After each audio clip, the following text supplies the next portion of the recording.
Who invented the pop song?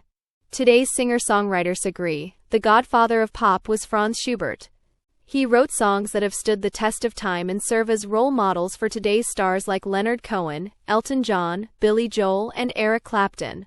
If you want to better understand modern songwriting, you need to analyze his songs. There are some exciting discoveries to be made.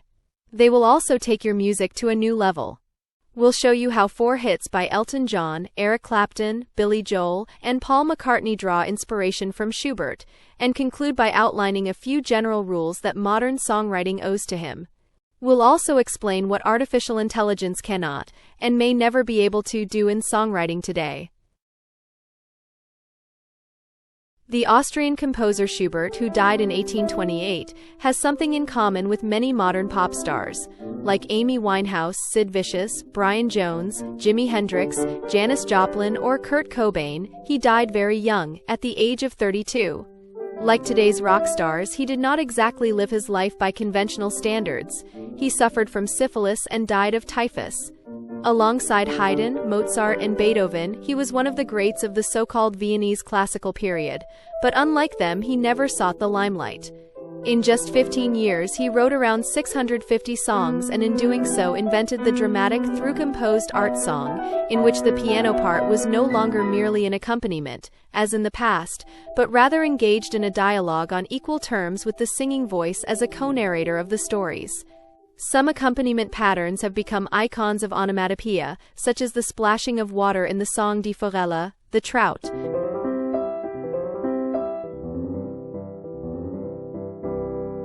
The whirling spinning wheel in Gretchen am Spinnrade, Gretchen at the spinning wheel.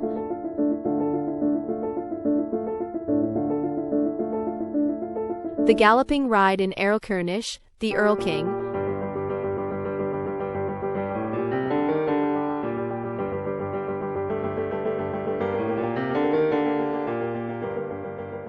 Or the monotonously turning lyre in Leiermann, the Learman.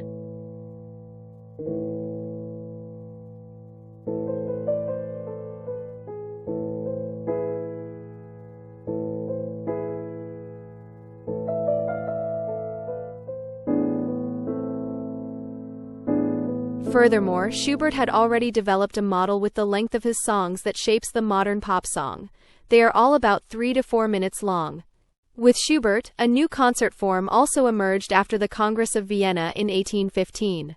At the so-called Schubertiaden, intellectuals gathered for house concerts where they discussed and Schubert could present his latest creations. At the heart of Schubert's song output are 3 famous cycles: Die schöne Müllerin, The Fair Maid of the Mill, Winterreise, Winter Journey, and Schwanengesang, Swan Song. The opening of Elton John's song Little Genie reminds some music critics of the beginning of Schubert's song Ständchen, Serenade, from the cycle Swan Song. There's even a backstory to this. Leonard Cohen used almost the same opening in famous Blue Raincoat, and singer-songwriter Leo Sayer criticized him, believing Cohen had plagiarized the theme from his song When I Need You. In a 2006 interview with the Canadian newspaper The Globe and Mail, Cohen explained that musicologists had set out to determine whether plagiarism had occurred, but ultimately concluded that it was a copyright-free motif traceable back to Schubert. Even the signature sound of Elton John's ballads can be traced back to Schubert. And some say that Little Genie is based on the song Ständchen, Serenade, from the Swan Song cycle. Leise flehen meine Lieder durch die Nacht zu dir. While Cohen and Sayer unmistakably use the same motif, the connection to Schubert's Serenade is less obvious. Let's write out simplified versions. First, Schubert's Serenade.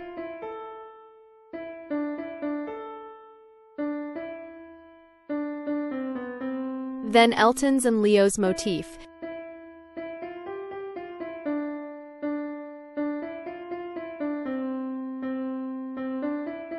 It's noticeable that the meters are different.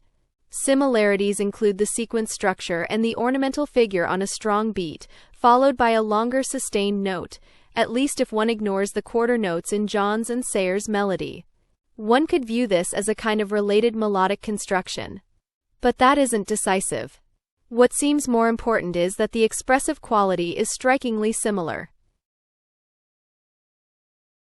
In an interview with the blog The Cat's Tapes, Billy Joel once explained, "I think almost all songwriters from my school of songwriting all hark back to the middle of the 19th century, ultra-melodic, ultra-romantic music. And if you really go back far enough, the grandfather of the whole thing was probably Schubert, because he specialized in song forms." Indeed, if you listen to Schubert's song Du bist die Ruhe, You Are the Calm, for example, you could easily imagine hearing it performed by Billy Joel, a quiet, intimate piano ballad, much like those we know from Jolene, And So It Goes or She's Got Away. Joel also reveals quite a bit about his piano skills in the interview with Larry Katz. "I've been writing classical music for the last 4 years now," he explains there, mid-19th century romantic, melodic classical music in the genre of Schumann or Brahms or Chopin or even Rachmaninoff, although I can't dare compare myself to them as pianists because my left hand is a complete limp fish. "I think," Joel continues, "almost all songwriters from my school of songwriting hark back to the mid-19th century, ultra-melodic, ultra-romantic music. Schubert can confidently be seen as the grandfather on whose shoulders all these successors stand." Schubert had a remarkable talent for wrapping profound sadness in seemingly light-hearted major-key melodies. A telling example is the last song from the cycle Die schöne Müllerin. It is an innocuous-sounding song of consolation that conceals the tragedy. After the heartbroken hero of the story has lost his beloved to a rival, he finally hopes, in all his despair, to find peace in the water. In the song, the stream itself offers him comfort. It takes the form of a lullaby and is in a major key. Only the lyrics allow the attentive listener to sense the drama that has unfolded up to that point. Eric Clapton wrote one of his most famous songs, Tears in Heaven, shortly after the accidental death of his son, which had shaken him to the core. The lyrics seem as innocuous as the lines of Schubert's lullaby, but can likewise be understood as an expression of abysmal grief. And like Schubert, Eric Clapton sets the words to a simple, catchy major-key melody.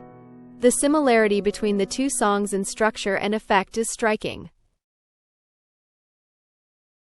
There are videos in which Paul McCartney describes how he dreamed the melody to Yesterday, and was initially unsure whether it wasn't simply an older song he had unconsciously picked up somewhere. Over time, however, he came to believe that it was an original idea of his own. Musicologist Spencer Lee believes that Nat King Cole's Answer Me, My Love was likely floating around in McCartney's head. That is quite possible, as the two songs share a striking melodic similarity in a passage where the word yesterday appears in both. And yet, McCartney's Yesterday is, of course, a brilliant original creation that should in no way be viewed as plagiarism. Paul McCartney is often referred to as the Schubert of our time for another reason. Like Schubert, he is an outstanding melodist who creates incredibly evocative songs using seemingly simple means. The fact that, unlike Schubert, he had virtually no formal training in music theory and could not read sheet music is completely irrelevant. Schubert's genius lies first and foremost in his virtuoso musical interpretation of the texts. Incidentally, he mastered this in stark contrast to his contemporary Beethoven, who was first and foremost a pianist. From Beethoven, one hears only the song cycle Und die ferne Geliebte, to the distant beloved, on the concert stage just once in a while. The remaining 60 songs he also wrote lie dormant in archives because they lack what Schubert mastered so masterfully, a textual interpretation that is as natural as it is original. However, Schubert set German texts to music, which means that in translations, the brilliance of his craft can only be surmised. Added to this are the peculiarities of the German language, such as ending words with consonants, Nacht, Fremd, Bach. These vowel-stopping sounds create a prosodic structure all its own, which is hardly found in Latin languages, for example, though it is present in English, whose musical differences from German are also significant, but lie in a different realm. Such aspects of setting text to music in a specific language are not accessible to AI. If you want to know the heights songwriting can reach, study Franz Schubert's 3 song cycles. If they seem too foreign to you at first, there's a perfect introduction. Sting released the album If on a Winter's Night in 2009. The title is hardly a coincidence, it's inspired by Schubert's Winterreise.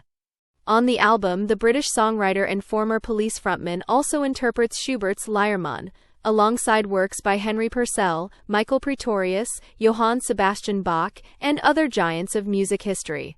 Johann Sebastian Bach is a good point of reference. Like Schubert, the Baroque genius was an incredible melodist who also revolutionized playing and composition on all keyboard instruments. He, too, created textures that still feel modern even today. Check out this video on how one of his most famous preludes can be easily described using the tools of jazz harmony. And subscribe to our channel because the best is yet to come. And feel free to let us know in the comments whether you still find access to Schubert's song art today.